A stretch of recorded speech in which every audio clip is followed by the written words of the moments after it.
Hi friends, thank you for tuning in to the Concussion Coach podcast. I'm Bethany Lewis, the Concussion Coach. I'm a neurological occupational therapist and certified life coach, and I specialize in guiding people through their concussion recovery journey. I am passionate about helping people understand their injury, speed up their recovery, and reclaim control over their life post-concussion. The purpose of this podcast is to help increase awareness of concussions and the impact they can have on a person's life, and to bring hope to people who have suffered a concussion and those who love them. I firmly believe that sharing stories and knowledge about concussions will bring important light and understanding to this misunderstood and often invisible injury. The information in this podcast is meant to bring that awareness and hope and is not meant as medical advice. The opinions shared are those of the interviewees and my own. If you are suffering with lingering concussion symptoms, I have created a concussion coaching program specifically for you. I will be your mentor to guide you through your recovery journey, offering help with understanding and managing your symptoms, setting achievable goals, and learning how to manage your own thoughts and nervous system in order to get control over your life again. If this program sounds like something that would help you or someone you love, sign up for a free consultation. In the consultation, you'll get valuable information and resources and gain hope for your future. Sign up for your free consultation at the link in the show notes or at my website, www.theconcussioncoach.com. Hi friends, welcome back to the Concussion Coach podcast. I am excited to be bringing back yet again the fabulous Dr. Devin Duval and my dear friend Kaylee Blair for today's episode.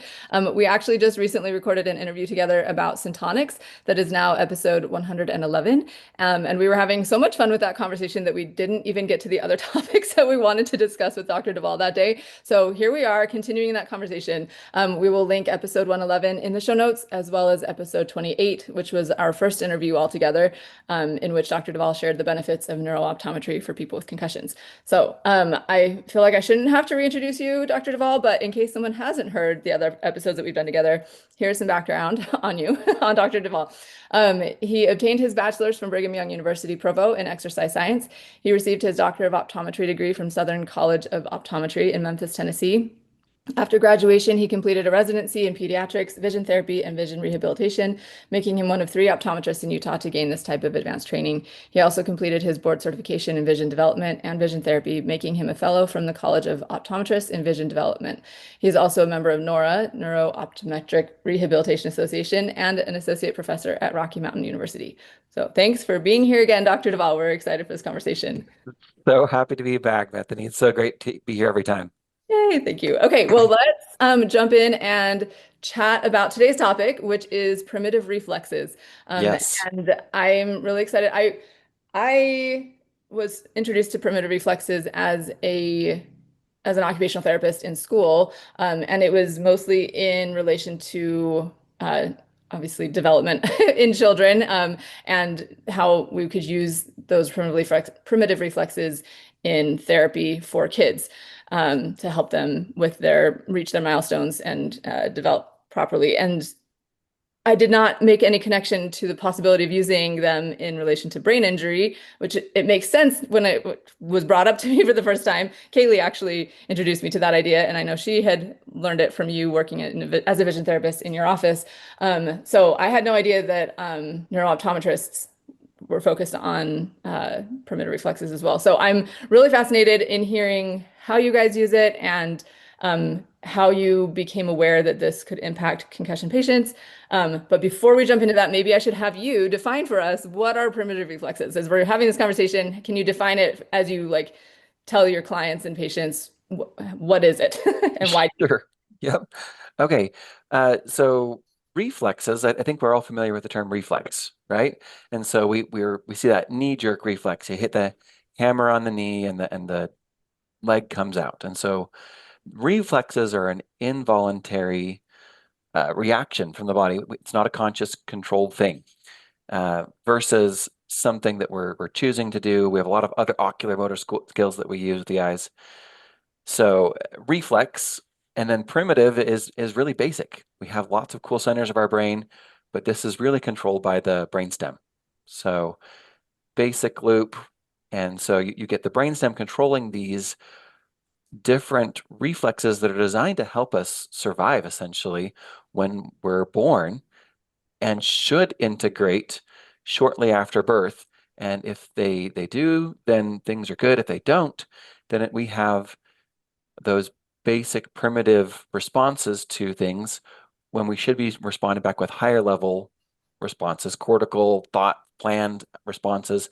We're getting this essentially static or pre-planned response instead. So primitive reflexes are reflexes that are present at birth to help us survive, but need to be integrated so we can move on and do higher level, cooler things. And how do you know? Because I hear that, like, okay, just speaking from if I didn't have the background that I had, my brain would go to why, like, I don't see anybody sucking their thumb or like these primitive, and I know that's not one of the primitive reflexes. Well, actually, the rooting thing is. Anyway, there are reflexes you don't see, even kids, if those reflexes haven't been integrated yet, you don't see them necessarily acting like baby. You don't, how do you know if they haven't been integrated? Sure. So there's some testing that we can do because they will partially integrate in most cases, and it's not just fully present. Once in a while, I see them fully present, but that's pretty rare. Uh, we'll see them in different ways depending on what their response is.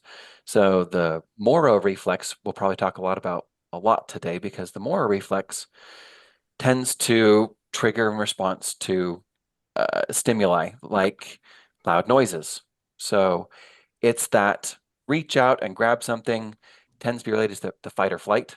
And so these people are easily triggered. So one of the things that I'll watch with adults is people who scare really easily. And so some people I know, friends who will, uh, they're the favorite person to scare because you can just walk up behind them and say hello and they just freak out. And so they're just so easy to scare. Other people I'll see in the exam room, I'm pulling up tests and I'm trying to pull them close to their face so I could check their eyes, and they have to pull away and they respond really physically to things that should not be big triggers for them. Mhm. They know I'm coming in, they know I'm bringing tools in, but they're still responding. Those are people that I will typically mark to fully check their reflexes to make sure that we know what's going to happen but I'm like, possible Mora reflex, check. No. Mhm. So watching for those kinds of things. Um, Other signs and symptoms, we can look for even things like hypersensitivity to things like allergens. We can look for things, handwriting, potty training. There's lots of other symptoms that will pop up that should be fully integrated at different milestones, and we can watch and see if those have popped up or if they're still present or not. If they're still present, we can go look and actually do some more formal testing to see if those are retained. So, okay, that's helpful. Thank you. How do you why do vision therapists do it? Yes. So there's a couple of primitive reflexes, and there are more reflexes than I cover in the clinic, but the ones I cover do have relation to the eyes. So a couple of the primitive reflexes have to do with your ability to come in and flex and then extend kind of that in and that back out, which is related to your accommodation, focus up close, release far away, Hmm. converge up close, diverge far away. And if you have some of those reflexes that are not fully integrated, then you'll see difficulties with that. Some of the reflexes involve crossing the midline, which is an important skill for tracking. And so we want those to all be fully integrated as we're moving forward.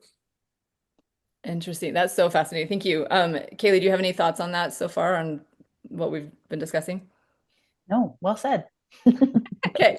And I think it's important to point out too. So with I know in your practice you do work with children a lot and Mhm. not necessarily kids who have concussions. It's just kids who are in development, right?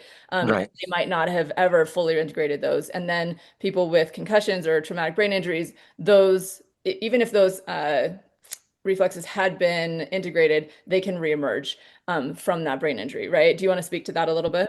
Yeah, absolutely. So typically we're looking for these reflexes to have never developed for our kids. And we're looking like, okay, are they developed? If we have developmental problems, are primitive reflexes on board? Asking questions like, did you have a cesarean birth or was it a vaginal birth? Because that actually matters. How long did they crawl? How long did they walk? All those questions matter for the kids. But then when we switch over to the concussed patients, just the concussion itself is enough.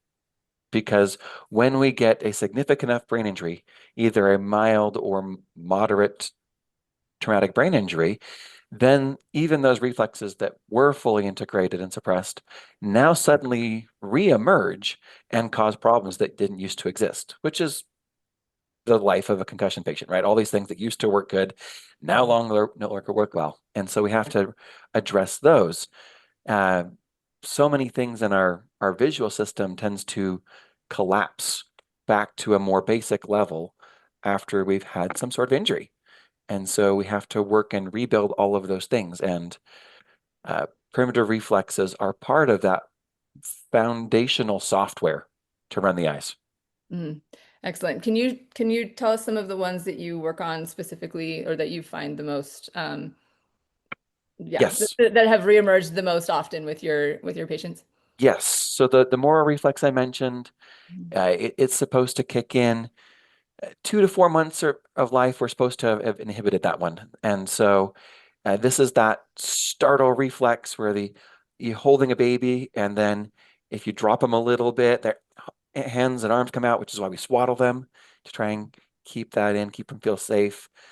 Yes, when you're like trying to put your newborn down and they're like Yes. after they're finally asleep and then you put them down, they react and they Yep. And they swat, wake up. they'll just hand drops and they suddenly startle. Yes. So that's one of the ones we definitely start with because it's such a big player.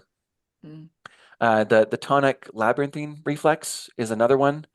It's supposed to be fully integrated by about 4 months of life, and it's really important for that flexion and extension. So it's important for balance and posture and space. It helps with sense of timing and sequencing. So all those things are important as well. So we'll work that one. The spinal galant is another one that we work as well. And so this one's supposed to be integrated 3 to 9 months of life, and this is kind of that tickle response. So if you trace your finger along the back of someone's spine, like a baby, they're going to wiggle towards the side that you tickled them on, right? And it's supposed to come down and integrate so that we're not quite so ticklish anymore when we do that. If it's not actually fully integrated, then we end up with what we call ants in the pants, kids and adults who just cannot sit still. And so they're constantly wiggling and can't hold still. Honestly, it can cause some bedwetting problems as well because the waistband on your pants at night can actually trigger some wiggling back and forth and then actually cause a response to urinate. So you'll have kids who are wetting the bed past when they should be potty trained. So for adults, though, the concussions, we're going to just see wiggles and can't sit still, the fidgeting, the leg that won't stop moving because something needs to be moving, something needs to be fidgeting. And so we'll work through those ones. So yeah.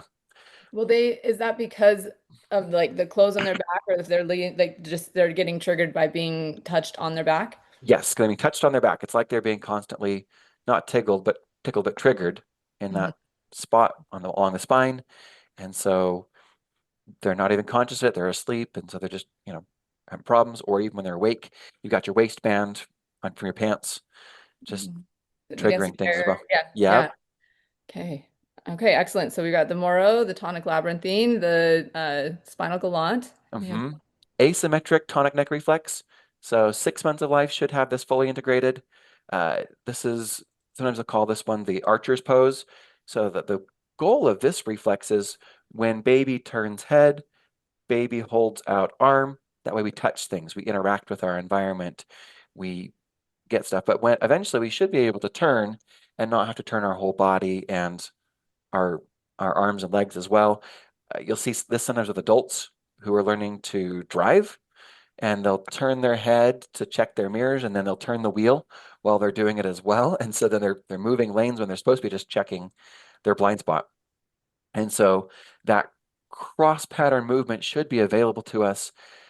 So pursuits is where I would see this as one place. So you're trying to follow an object back and forth, and you're going to have catches in the midline or jumpiness.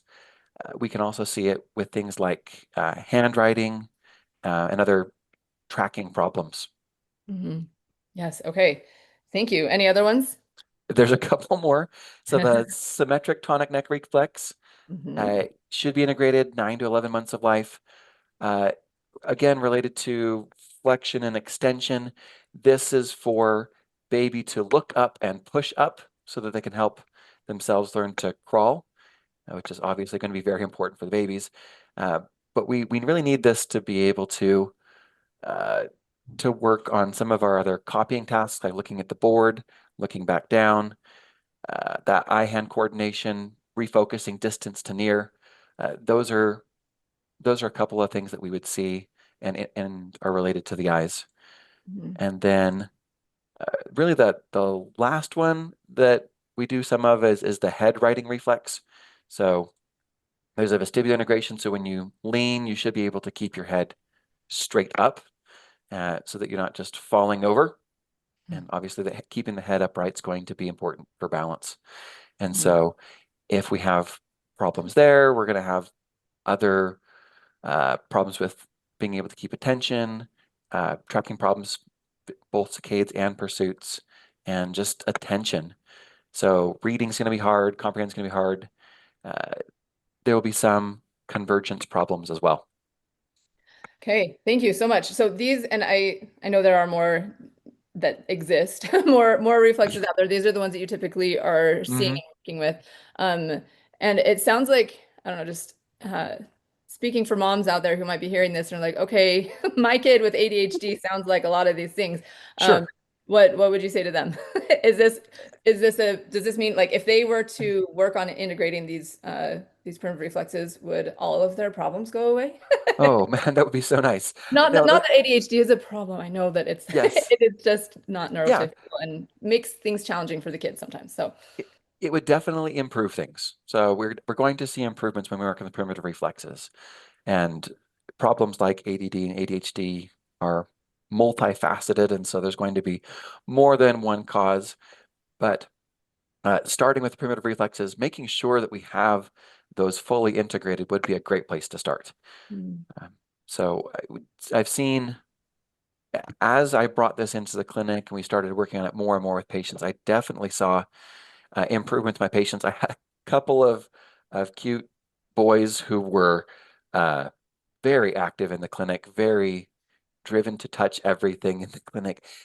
And we had worked on their tracking. We had worked on a lot of the basic ocular motor skills, and they had made improvements.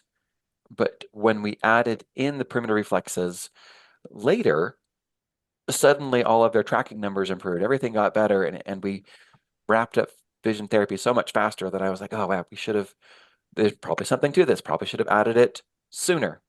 Just, I feel like the story of my life when I add things I find new things, add it into the clinic, and I'm like, wow, this is great. Everyone should be doing this with my patients because it's going to make things move better, faster, and make mm, things easier for everyone. I love that. So how did you become aware of it? Is this something that all neuro-optometrists use, or like how did you end up bringing it in? Yeah, so I initially got introduced to it during my 4th year of rotations. Dr. Robin Price, I was at his office and we were doing exams, and he'd take the kids out in the hallway and we'd do duck and pigeon walks and we start checking some of these reflexes. And I had never heard of them before in optometry school. And as a new student, I'm like, man, if I didn't go over this during optometry school, what is this? Can it even be a real thing? Tried to understand it, but really did not get enough mass to really understand what primitive reflexes were and how they fix things. We did a little bit more during my residency, uh, but really, I started using them. I saw that there was some benefits to them, so I started using them in my clinic when I opened it, and then really got grilled on primitive reflexes as I was working through the board certification process. And Okay. so, yeah, one of the gentlemen that interviewed me for my orals for board certification has a clinic, and his wife is an occupational therapist, and they do a lot with primitive reflex integration. They get referrals from urologists for bedwetting and things like that. They just do a ton of pin reflexes. And I realized as we were going through the process that that was a hole in my understanding. And so worked through and really improved my understanding on primitive reflexes and how they can be beneficial for my patients, so that by the time I got board certified in 2019, I had a better understanding of how they worked. So that was really when I had to kind of tool up on my vision, my primitive reflexes, and pretty quickly saw the importance not only for my pediatric patients, but also for my concussion patients, Mm, because they definitely had those things reemerge, and then just trying to adapt those for some of my patients who may have had back injuries or other ways that we usually work through these primitive reflexes through yoga type exercises is usually how it looks to most of my patients. And mhm. so some of my patients have back problems, so we have to work through that. But definitely a correlation with those concussion patients, and started encouraging that as part of our treatment process. Yes, awesome. I love that so much. I'm just curious, is the doctor that you were talking about, Dr. Andrich and his It is wife Dr. Patty? Andrich. Okay. Yes. We actually I did an interview with Patty Andrich on primitive reflexes as well. So we will link to that in here as well, because you can't have too much information about primitive reflexes. No, and Patty is an amazing resource for those. Probably the best one that I know of, because they're just so good and they've spent so much time Yeah, researching those. They came down and did a course last year with us, awesome. and so we were able to go to that and get some more training on that. So yeah, the Andriches are great. Fantastic. I love that. Shout out to the Andriches. Thanks for the work you guys are doing. So that's fantastic. And I love the impact that you've seen it have on your patients. Um, and I know you mentioned a little bit of like, it looks like yoga, but what are the things that you do to help reintegrate these reflexes back? Yep. So we're trying to, in some ways, mimic the developmental process that we would have gone through to integrate these in the first place. And so, uh, almost short of just having them, crawl on the floor and do some of those activities, we're doing some activities to work on those skills. So, for instance, the moral reflex, we do an activity called starfish meatball. They lay on the floor, arms out, legs out, and then they are coming up like a sit up and creating that little meatball, but arms crossed, legs crossed, holding that, and then going back out. And then there's a engage and a release. We're working on how they cross, how they breathe. All those things are important for trying to get that moral response to integrate. We'll do other things where we get them similar to the starfish meatball, but up in a chair. We call astronaut, and slowly spinning in the chair and trying to get that response to tone down. So, because the response for some of these patients is going to be to uh, freak out essentially when we start moving the chair, because they feel so unstable that they want to ground themselves, arms, legs, everything, touch the chair, touch the floor, but getting them to be okay, that we're safe, this is okay, and work through that response so that we can inhibit that primitive reflex response Mhm. and engage more of those higher level cortical responses that say, things are fine, I'm going to be in control here, not this lizard brain, this primitive reflex. Yes. I think it's so fascinating how much you bring it down to the basic level, and knowing the patterns to put people in, like the body movements and how to do it. I don't know, it's amazing that that works. Like our bodies are so incredible. Like doing it in a safe way, in a safe place, and just like allowing it to um do what it's supposed to do by presenting the proper environment and actual like physical movements. Just it can feel magical. It's It pretty it amazing. really is. It's really cool to watch these things happen, Mhm. to see this little missing piece get put in and have it make a significant impact on the way that they live each day and perform each day. Yes. So do you do these like at the beginning? Like I assume, do you test for them in as part of your eval, and then do you integrate it, like have that as part of every treatment? Yeah, so for the kids, usually what we're doing is, after my eval and we've started vision therapy, then the vision therapists will test the primitive reflexes and just make sure that nothing pops up and that we have those fully integrated. For my concussion patients, I'm usually the one doing some of the testing for the primitive reflexes. During the eval, just checking some basic things while we're doing the other testing for the convergence tracking and accommodation. And then watching them to see if there's any of the symptoms that pop up that are related to primitive reflexes. Do people give you a hard time about it, or are people skeptical and like, why are you making me do this? Sometimes, yeah, the adults, we typically, I usually don't run the full battery of primitive reflexes right initially. I'm usually doing it kind of as observationally and with a couple of basic tests like line walks and things like that at the beginning until we build a little bit more trust. And they know, okay, things are moving along, we're getting better. And then we add this in so that I don't get the side eye quite as much. Because we're already doing syntonics, we're already trying to figure out what vision therapy is. And so trying to help patients one step at a time and not overwhelm them with all of the things they've never heard of is trying to how we work things at first, right? Yes, absolutely. Well, hopefully getting this information out there also will be helpful for people if they're looking for a neuro-optometrist or if they're involved in it, like to just have the baseline understanding and know that it does help. Yeah. Yeah. So If thank you. I've got patients who are already involved with yoga, then I'm like, great, let's do a couple of things real quick. Let's just go in there because like I have one right now. She was referred by a friend who is a yoga instructor. They're both yoga instructors. And so I'm like, great, we're going to do stuff. But usually when I check the primitive reflexes with these yoga people, they're already integrated because it's in some ways similar enough that it's got integrations. That's so cool. That is really cool. Yet another good reason to incorporate yoga into your Yeah, daily life and practice. absolutely. Yeah, I have some friends who are OT. Like I have a friend who's an OT who does work specifically with people with concussions, and yoga is her like favorite way of helping people, and I think it's awesome. So shout out to Shelly on that. Kaylee, do you have any thoughts or like things, experiences that you've had in working with primitive reflexes? Like what was your experience becoming exposed to this and then using it as a vision therapist? Yeah. Totally. I mean, my first experience with it too was like, what? Starfish meatball? What are we doing here?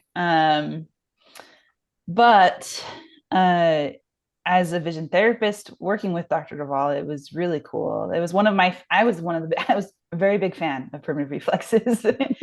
And I often like it's very real. You hit a block, I would go to primitive reflexes, and all of a sudden the patients would be soaring. I was trying to think back though, and I'm like, peripheral vision is such a big thing for concussions. And I was trying to remember. I remember using astronaut a lot because people were like starfish meatball, eh.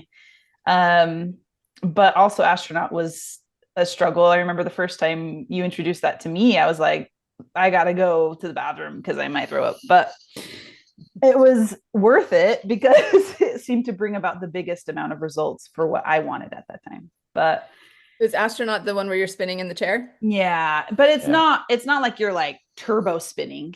It's really slow, gentle movement. And but even that can be really disorienting for people, which is a good sign. It means like, oh, we're headed in the right direction. Anyways, but I was curious, Dr. Duval, is there I'm imagining a moral reflex, potentially. Which reflexes have you found to really open up that peripheral vision the most? The moral reflex Okay. is the one I tend to work on most because I tend to see it most associated with that fight or flight response. And when we are in that fight or flight response, our peripheral tends to shut down. We tend to centralize, and it's hard for us to open up. And so then we're peripherally overwhelmed and just having a tough time. So if we can get Moro to integrate well, then that paves the road for us to continue to open up that peripheral. Cool. Cool. Thank you. Any other like stories of things that you've seen ways specifically that it's benefited your clients? Um, I don't know that I have any um, magic stories for the primitive reflexes. Uh, that one that I shared earlier, was one of the more stark examples where I saw that I know that we hit a roadblock. We've started integrating the reflexes earlier and earlier into treatment. And so we don't tend to run across those roadblocks and then the sudden like Right. aha moment because we've kind of worked on them as we got going. Love Uh, it. but things have been easier. Things have been easier, and it's been great. Lots of good success. Once in a while, we do maybe not emphasize them quite enough, and so then we have those patients who are struggling. Like Katie said, let's go back. Let's look at primitive reflexes. What did we miss here? Is there potentially something that we could add back in or reinforce? Maybe it didn't fully integrate, and as we go hit that, things open back up again. Awesome. Awesome. Thank you. And if people are listening to this and are like, okay, I want to learn more about this or try something, like what, are there any things that they could try at home or ways that they could look into this more? Yeah, so there's ways to look into this. There's lots of resources online. Um, A lot of YouTube videos. yeah, there are a lot of YouTube videos. It depends on how much you like reading, but there is a book by Sally Goddard, and it's kind of an intense read, but if you're interested, you could jump in and see how that looks.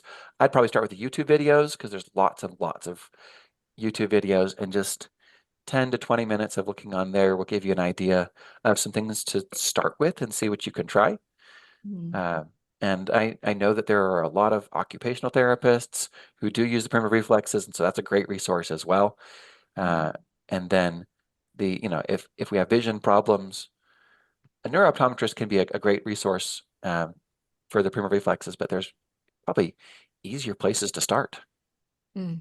Yeah. Okay. Thank you. Yes. And I know I'm trying to think, I should have looked this up ahead of time, but I know there are a few OTs that have a lot of videos and that have been very like passionate about getting information Yes, there. some in Idaho that do a really good job. Yeah. Yeah. So check out YouTube. You can Yep. look up primitive reflexes there. Do you remember what the name of Sally Goddard's book is? Sally Goddard's book, I have it on my shelf, so I should probably know.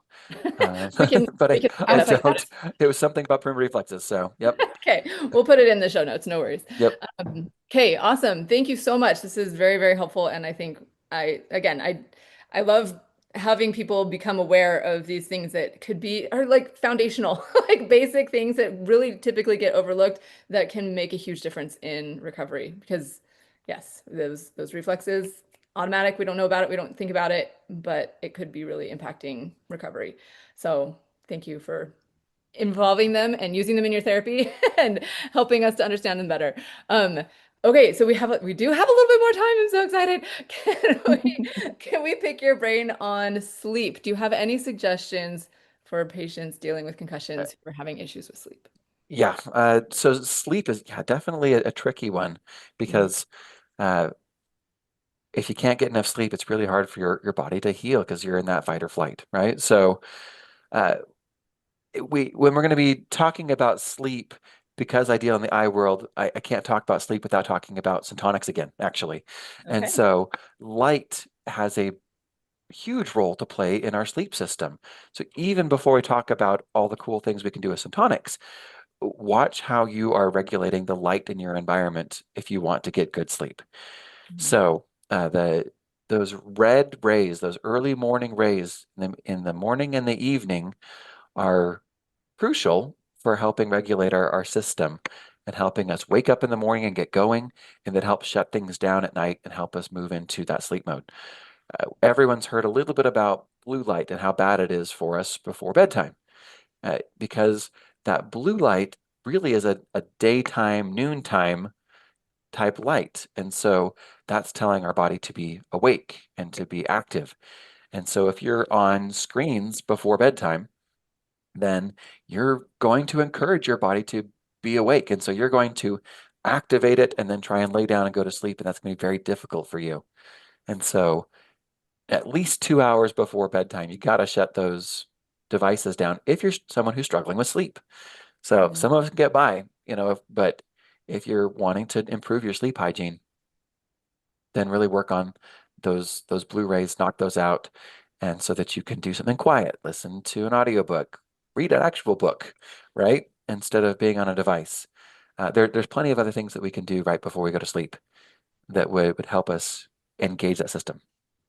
Is there, okay, question. Is there a cheater method here for the screen thing? Because it's hard sometimes I think I'm not alone in this, but I feel like there's work that I'm working on at the end of the night or whatever. Like, do like blue light glasses help if you're trying to like, is there anything that you can do to make it to let yourself use screens a little bit Yes. hours? So there are the red shifts you can put on your screen. So you can, click that button, shift red. There are blue light glasses as well. So there is there's a company that I like. It's called Block Blue Light. So blockbluelight.com, and I have no financial interest in it, but it's just a good company to get uh, bulbs and also glasses that you can wear at night as well, so that when it's time for your body to start shutting down and start relaxing, that you can wear those. You can put the glasses on, and that helps prepare your body and also change the light bulbs in your house so that you don't have all these blue lights. And they have lights that can also change depending on what you want during the day. You can Hmm. flip a switch for morning or midday or um, somewhere in between so that you can get the correct lighting. Cool. So you're not having to like actually change your light bulbs every day, like multiple times Yes, a day. yeah, it's time for my Perfect. red lights. Yeah, so you can actually switch these lights so that they're actually helping you as you go throughout the day. Cool. Cool. Thank you. And another question. You're talking about those red rays, the red lights in the morning and the evening. And I know people, it's recommended to be outside if possible, like to actually get Yes. like the sunlight in the morning and at dusk. Is is red light therapy different than the reds that you're trying to get into your eyes in the mornings? Red light therapy is different and has benefits as well, but yeah, I'm talking about just getting out and just getting those early morning rays, Hmm. right? So but it's going to be more of a red wavelength than later in the day. So Hmm. that's why we get those beautiful sunrises and sunsets, and the wavelengths are just a little bit different in the morning than they are in the midday. Okay, cool. Okay. So syntonics or the light makes a difference for Yep. for Light, sleep. yes. So the Okay. light makes a difference. So creating a schedule is going to be helpful as well so that you can get your body to start. It's got a rhythm, that circadian rhythm. You have melatonin that's produced, and you need to tell your body when it's supposed to start producing different things. And if you are very inconsistent, it's going to be harder for your body to develop that rhythm. If you Mhm. can go to bed about the same time and wake up about the same time, then your body's going to know when you want to be asleep. And so it's going to be much, much better for you. If you go into bed at 2 o'clock in the morning every night, pick a different time, right? Um, but starting and working your way back, and see how far back you can go, because that earlier bedtime can be better for you. But if you're going to be in bed and just toss and turn for a couple of hours, then that's also not helpful. So you Mhm. want to be in bed, try and go to sleep. If you can't go to sleep, get up, try and do something to get your body to relax. And so you're not, because if you, like, I know I've had some patients who say, like, I've been in bed and I just get so frustrated that I'm not asleep. And so if you're frustrated and angry that you're not asleep and you're just like, then get up for a bit, try and reset that. Also, try not to do things uh, in your bed that aren't sleep. So find somewhere else to go work on your laptop or watch a movie. Try and make that environment a place where you can just go in and your body knows that's a place where you're going to sleep. Mhm. Um, I know some people can sleep anywhere, but I've got to be in a place that I know is my bed and safe and it works for me. So I can't sleep just anywhere. But if I go to hop in my bed, I can be out in like 3 to 5 minutes because there's You trained yourself well. tried to train myself to just hop in bed, go to bed. And so yeah, trying to do those things that have that environment.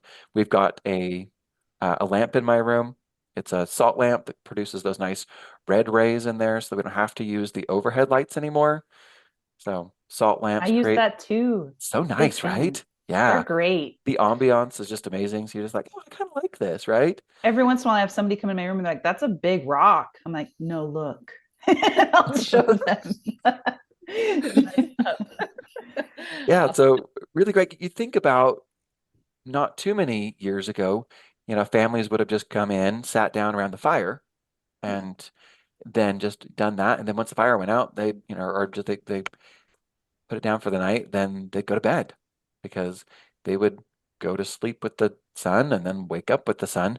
But those last rays that they were getting were going to be firelight or candlelight.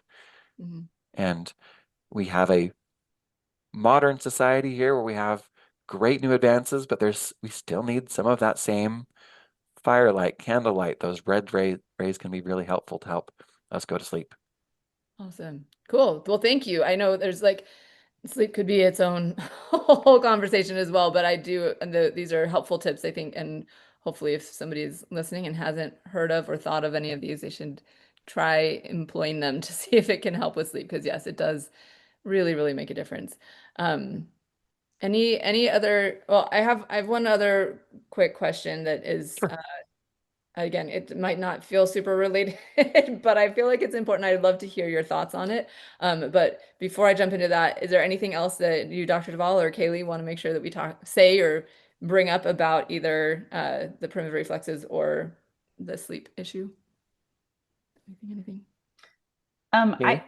Thanks. I was just curious on the duration, like how long somebody has to do the integrating exercises um, to integrate the primitive reflexes that you've noticed.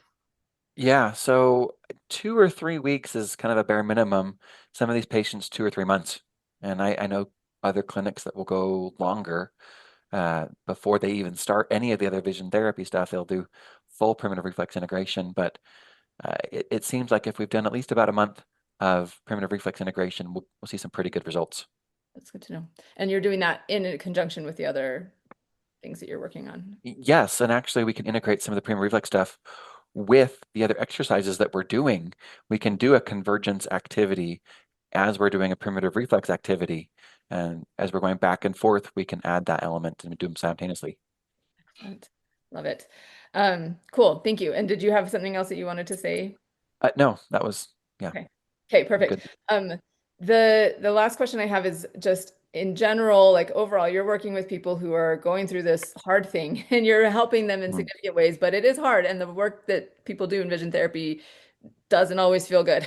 I know that It that is does the case. not, yeah. So what is your advice when people come in and they feel like they're having a setback, like they're not progressing the way they would like to be, or they feel like they've taken, they've had a step forward and 5 steps backwards. What encouragement or what words of advice and wisdom do you share with them when they're in that moment?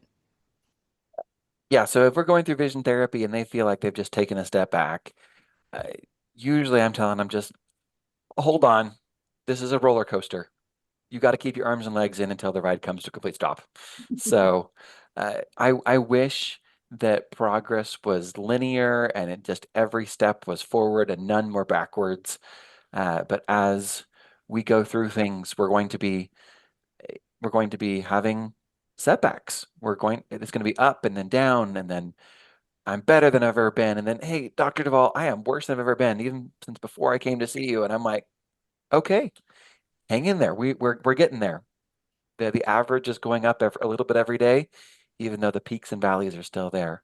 Mm. So if we can't get better just by hanging on a little longer, there's usually something we can adjust.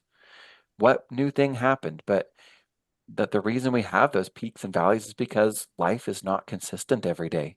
We're about to head into holiday season, and that's super triggering for a lot of these concussion patients. There's so much going on, the lights, the sounds, the parties, the people.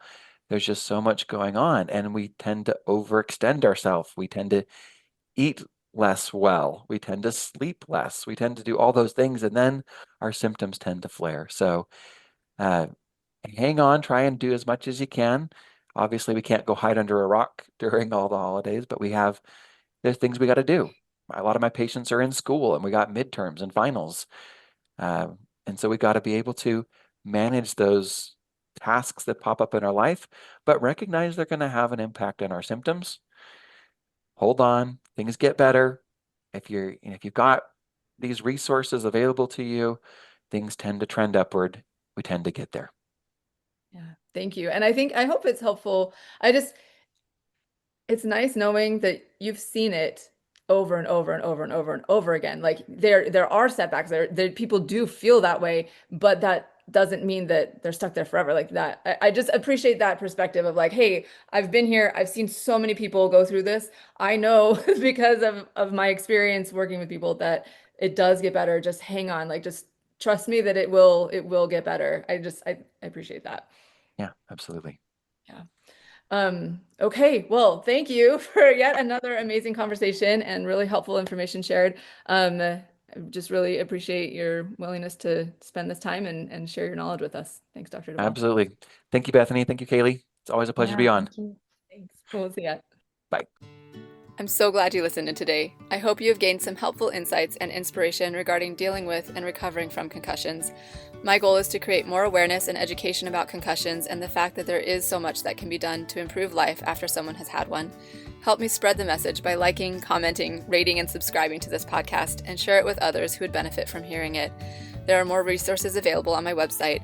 And again, if you or someone you love would benefit from concussion coaching, sign up for a free consultation using the link in the show notes or at my website, www.theconcussioncoach.com. Thank you. See you next time, and take good care of that amazing brain of yours.